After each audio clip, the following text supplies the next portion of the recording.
Bardha Beboksa Tripura Hastebo Palajaka Mungananda Sunik Frederick Angels ni Phil Nira Asai Masal Agortala Banu Smriti Bobono Arkongna Thane CPIM ni Saltang Hangkotang Pampabutro Korshaka Kalmak Tai Frederick ni Shamunka Hamno Klairma Rongno Tui Te Shaktham Rongno Tui Financial Loko Hamari Shamuklanyai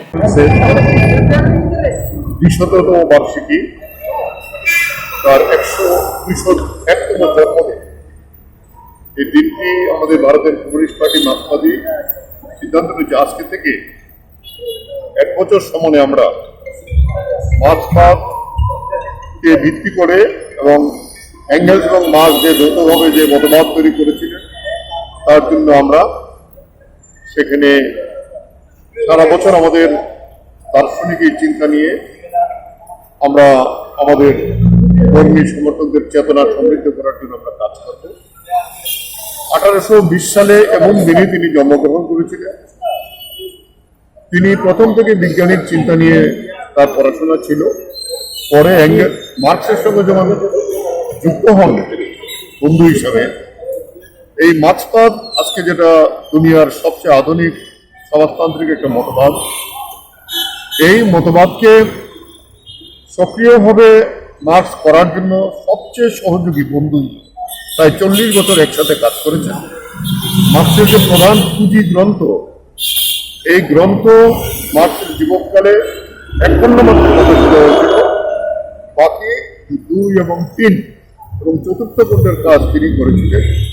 ফলে একটা গাঢ় যে বন্ধুত্ব, যার ফলে এই Marx যখন তার মতবাদ তৈরি করেন দারুণ অর্থনৈতিক সংকটের মধ্যে পড়ছিল।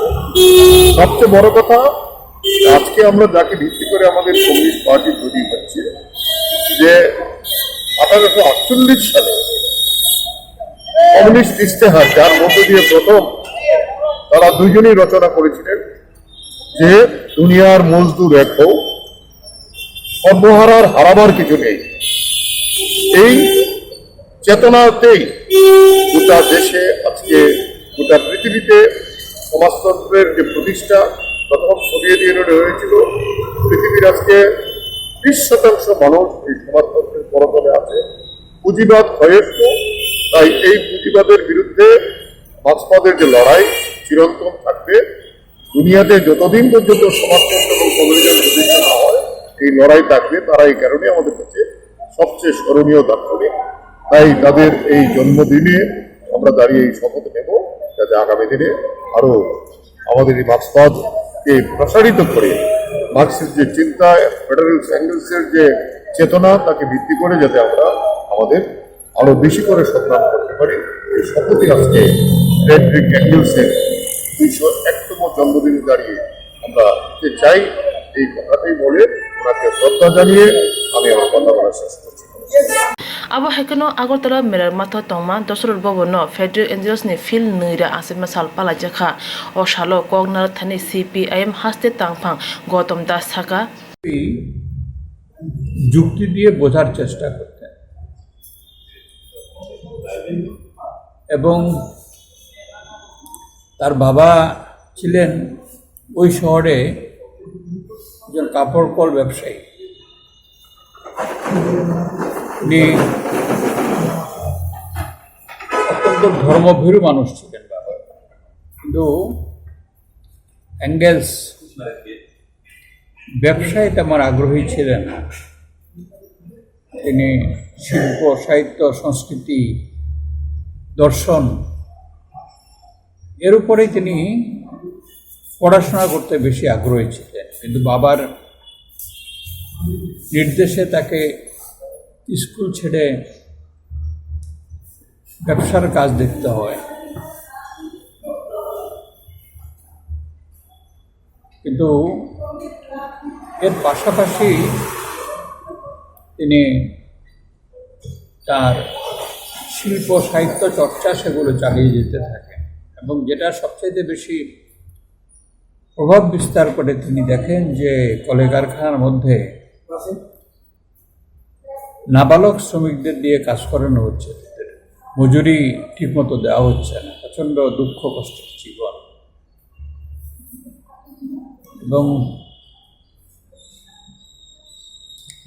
এটা তাকে প্রচণ্ড রকম আলোড়িত করে। পরবর্তী সময় তার বাবা তাকে পাঠিয়ে দেন ইংল্যান্ডে, সেখানে ম্যানচেস্টারে, সেখানেও কাপড়ের কলের মধ্যে অ্যাঙ্গেলসের বাবার অংশীদারিত্ব ছিল, সেখানে ব্যবসা দেখাশোনার কাজে পাঠান এবং সে কাজ করতে গিয়েও তিনি শ্রমিকদের বস্তিতে ঘুরতেন এবং তার উপরে ইংল্যান্ডের শ্রমিক শ্রেণীর কি দুরবস্থার মধ্যে তারা রয়েছে তার উপরে তিনি প্রথম একটা বই লিখেছিলেন 1845 সালে। তার আগে কার্ল মার্কসের সঙ্গে তার দুবার দেখা হয়। প্রথমবার ইংল্যান্ডে যাওয়ার সময় 1842 সালে, পরে 1844 সালে, এবং দুজনের মধ্যে এই বিভিন্ন বিষয়ে মত বিনিময় হয় এবং এই তখন থেকে তাদের মধ্যে ঘনিষ্ঠ বন্ধুত্ব, এবং তারা যে আগে থেকে যে সমস্ত দার্শনিকরা সমাজের উপরে গবেষণা করে আসছে, তাদের দর্শনের বিষয়বস্তুগুলো নিয়ে আলোচনা হয় এবং তারা বলেন যে উভয়ে মনে করতেন যে এর মধ্যে ভুল রয়েছে, সঠিকভাবে বিশ্লেষণ হচ্ছে না। এবং বিশেষ করে একজন ছিলেন বার্লিন বিশ্ববিদ্যালয়ের অধ্যাপক হেগেল, আরেকজন বুদ্ধিজীবী লুডভিগ ফয়ারবাখ। তাদের যে দর্শনগুলো সেগুলো বিচার বিশ্লেষণ করে কোথায় ত্রুটি সেটা বের করে তারাই প্রথম বলেন যে এই ব্যবস্থাটা, যে ব্যবস্থার মধ্যে আমরা রয়েছি, এটা একটা শোষণতান্ত্রিক ব্যবস্থা। এই ব্যবস্থাটা পাল্টাতে হবে এবং এই ব্যবস্থাটা পাল্টানো সম্ভব, কারণ যারা শোষক তারা মুষ্টিমেয়, শোষিতের সংখ্যাই হচ্ছে বেশি। তারা যদি ঐক্যবদ্ধ হয় এবং শ্রমিক শ্রেণী যদি নেতৃত্ব দেয়, তাহলে পরে এই ব্যবস্থাটা পাল্টানো সম্ভব। এবং তারা উভয়ে 1848 সালে ঐতিহাসিক কমিউনিস্ট ইশতেহার প্রকাশ করে দুনিয়ার মজদুর একক, এই স্লোগান দিয়ে বলেছিলেন যে সমগ্র বিশ্বের শ্রমিক শ্রেণীর কাছে পুঁজিবাদ উৎখাত করে তাদের একটা শোষণহীন সমাজ গঠনের জন্য তাদের এগিয়ে যেতে হবে, তাদের জন্য জয় করার জন্য রয়েছে সমগ্র পৃথিবী। এই থেকেই তারা বিপ্লবী তত্ত্ব রচনার পাশাপাশি সংগঠন গড়ে তোলার কাজে তারা আত্মনিয়োগ করেন এবং এর জন্য তাদেরকে বহিষ্কৃত হতে হয়েছে নিজেদের দেশ থেকে। যেখানে গেছেন ফ্রান্সে, বেলজিয়ামে, সেখান থেকে বহিষ্কৃত হয়েছেন, শেষ পর্যন্ত লন্ডনে স্থায়ীভাবে থাকতে শুরু করেন এবং সেখান থেকে তাদের বিপ্লবী কাজকর্ম এবং মৌলিক রচনা চালিয়ে যেতে থাকে। যে গ্রন্থটি সমগ্র বিশ্বে আলোড়িত হয়েছে